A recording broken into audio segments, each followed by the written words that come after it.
Yo, what's up guys? I wanted to do a 1 month update for the Huawei P20. So as you can see, I did put a case on this phone, mostly because it's really slippery without it. And you can see the phone is really thin and it feels better to hold in the hand, and it slips less with a case. So I would highly recommend you do that. This case isn't going to protect the phone too much when it comes to the screen cracking, but it will prevent you from dropping the phone a lot. So if you hop into the Huawei P20, you can see that one of my favorite things about this phone is the battery life.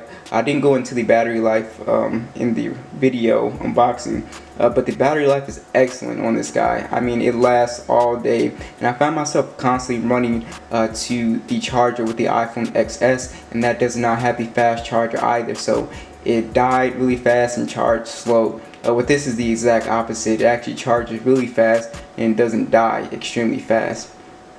So someone asked me in the comments about H2O wireless. I did go ahead and put an H2O wireless SIM card in here, and it did work.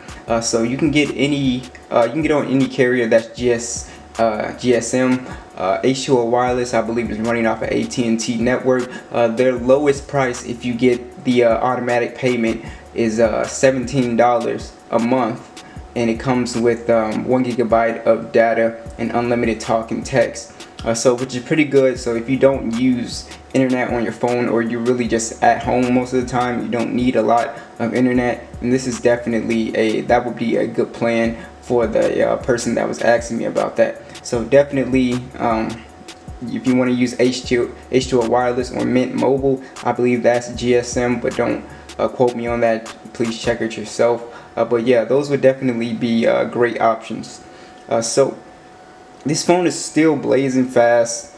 As you can see, it hasn't slowed down one bit at all. The display on here is really beautiful, and I just have nothing but good things to say about it. The speakers on here are actually fantastic.